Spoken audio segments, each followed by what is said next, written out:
Hello, and welcome to this week's episode of Bob's Live, our weekly show here on the internet. Or, well, it's mostly weekly. You might have noticed I haven't been around for the last 3 weeks. And, of course, we had Christmas and New Year's, but also I was spending some time in the hospital. I had a massive kidney stone in my left kidney, and it was too big to bust up with ultrasounds, so they actually did surgery and went in and exploded it, vacuumed it out, and all that. So I've been recovering from that, um, feeling a lot better. Turns out the pain I've been in for the last 2 years was a golf ball sized kidney stone. Go figure. Um, Anyhow, this week, I thought since we're starting off a new year, we would take a look at some of the upcoming garden trends for the year. But first, let's take a look at the weather.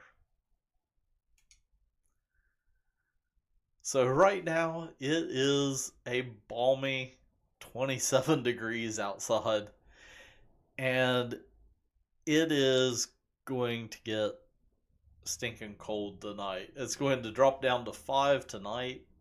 Then tomorrow, the high is actually going to be less than the temperature right now. The high tomorrow is 22.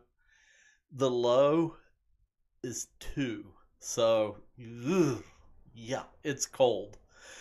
Um, so, definitely not a lot to be doing outside in the garden right now.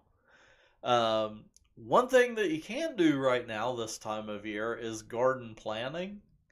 And if you want something to listen to or you like podcasts, check out our podcast, the Keep Growing Podcast.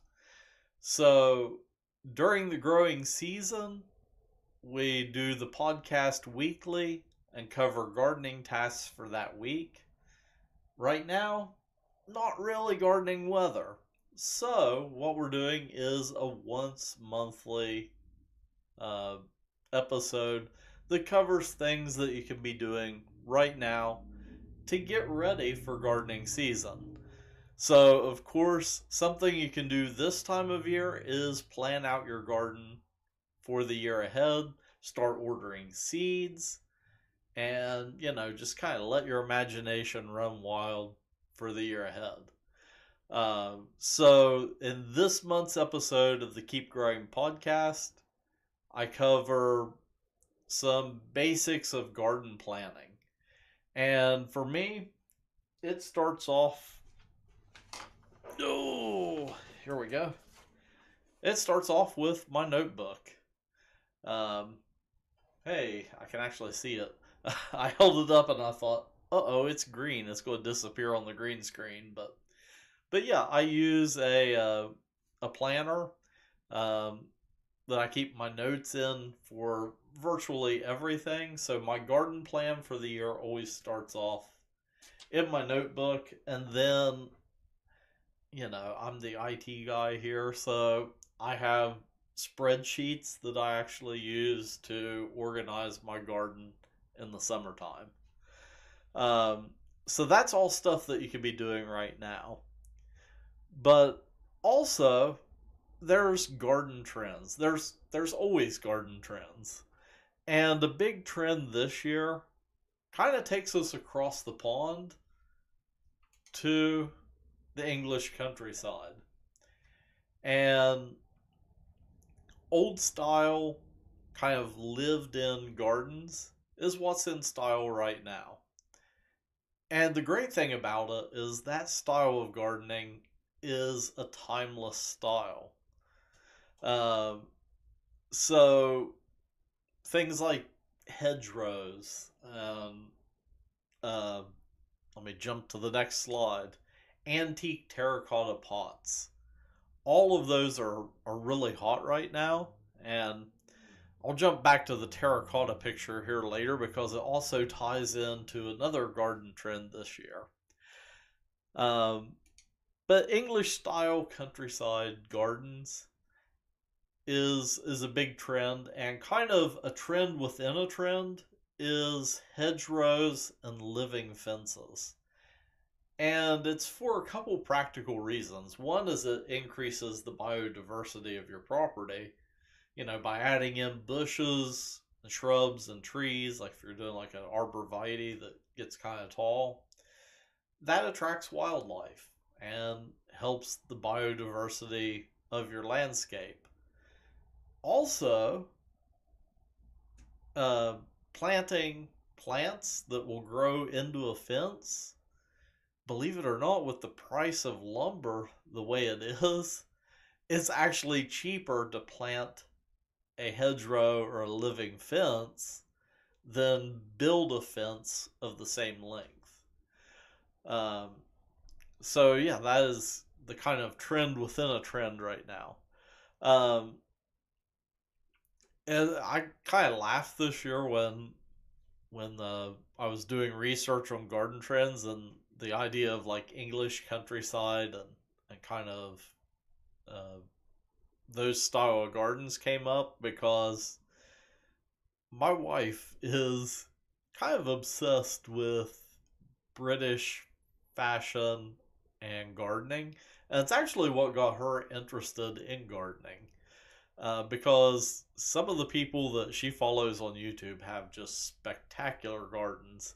And one of those, I'm going to jump over to her website here, is a website called Fashion Mumbler, which my wife watches her YouTube videos, but she does some really great posts on gardening. And their garden at their house is just beautiful. It has these raised beds with brick pathways, and it actually kind of inspired the layout, or at least how I plant my own raised beds, because I started growing my own raised beds a couple years ago. But yeah, I recommend checking out some of these British gardening and fashion bloggers. They've got some really great information, believe it or not. Um, and her husband, um, that does this blog, he's also into gardening and cooking, and he has his own cooking YouTube channel, which actually used it as the recipe this week, one of his videos. Um, so yeah, English countryside, sort of a timeless garden. That's the great thing about this. Sometimes the gardening trends is like, is that fad really going to stick around or not? But this style of garden, it's timeless. Uh, you can create this style of garden at your house 10 years from now, 20 years from now. It'll still be a beautiful, stylish garden. Um, but let's see. I had the antique terracotta. That's one of the other kind of niche things in this trend. That goes along with the 2025 Collar of the Year from Pantone. So I'm going to jump right from this to the Pantone collar, if I organize this right. Yeah, there we go. So this year's Pantone Collar of the Year is Mocha Mousse, is the collar. And you might think, looking at that, like brown, obviously you think of soil, but trying to pull that into the garden can be tough. But there's actually a lot of flowers and plants that have browns in them. So I'm thinking of like ornamental grasses, uh, some different varieties of heuchera that have kind of brownish colored leaves. Um, there's begonia leaf varieties that have the scarlet leaves or bronze leaves. Uh, so there are browns that you can kind of find and pull out um, when you're choosing plants. And also, along with the Pantone Color of the Year, they also put out a palette, and or a few different palettes, and this is their floral palette. So of course you've got the greens, but you also have these muted like lavenders and blues and yellows. Uh, so all of this is great inspiration, and I have to do some switching here in the background. Oop, there we go. Misclicked on the wrong thing there. Um, Anyhow, over on our website, I have a blog post where I go a little bit more in depth about the 2025 garden trends. And I kind of titled it New Tech, Old World, because the other trend that I'm not mentioning so much in this video is the rise of AI. And I know all of you have probably seen it, these AI generated plants. So I just asked an AI engine to make a futuristic looking plant, and that's what it came up with. Of course, there is a petunia variety that's bioluminescent and glows now. Um, but something like that, or like that, I'm pointing wrong direction. My screen that I'm looking at's up there with the website. Yeah, that doesn't exist in nature. Another one that I'm seeing is like fake hostas, like where the colors are just way too vibrant to actually be a real hosta. Or they have gigantic leaves, like it's a hosta that is the size of a house. And yeah, that's not a real plant. But I see people all the time that get fooled by these AI generated plants, and yeah, we've fielded calls, or I've had messages here on the website. Hey, I'm looking for this plant, and on our website on the messaging system, you can attach images, and they send the image through. I'm like, oh no, sorry. I have to break it to them, that the plant that they're interested in doesn't actually exist. Um, yeah, Deborah says, see you in the spring, gotta get my Vermillionaire plant and others. The Millionaire, that is one that we sell out of pretty quick because hummingbirds, they absolutely love that plant. So yeah, um, I haven't looked. I do know we grow those from cuttings,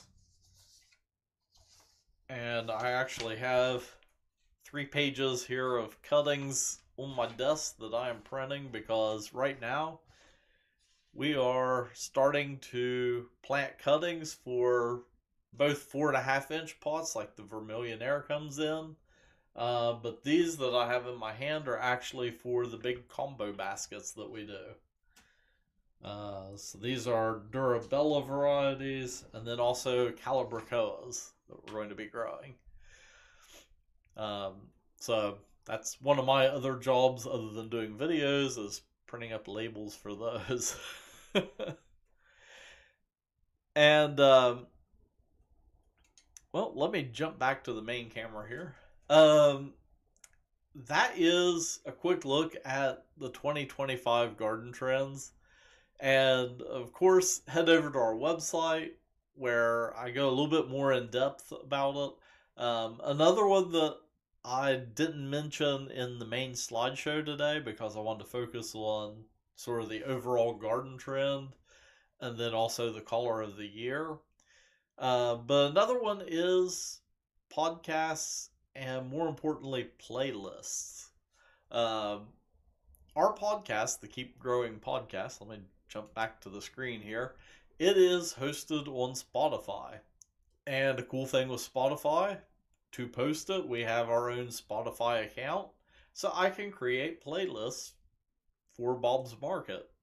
So you can jump on our Spotify account, give it a follow, and something that I'm doing is creating gardening playlists. because myself and a recent survey showed that like 81% of gardeners listen to music while they're in the garden. Um, Me, when I'm mowing grass, I have one, big earmuff ear protection to protect my hearing, but they also have Bluetooth speakers in them. And I'm usually listening either to music or podcast or an audiobook. Um, so yeah, that's another trend that you can check out. And well, that is all that I have for this week. I know it's a little bit of a short episode, um, but we're going to jump in next week with some videos. We're going to get out in the greenhouse and see what's growing out there. Like I said, cuttings, we're already starting one. Um, we need to check on the fern baskets. They've been growing uptown for a few weeks and they're looking really nice. Um, and then also, you can see behind me here the sea of seedlings. Um, we're getting into kind of the thick of seedling plug season. So we'll be checking in on those also. And well, that is all that I have for this week. So Happy New Year. And it's good for me to be back. And of course, until next time, keep growing.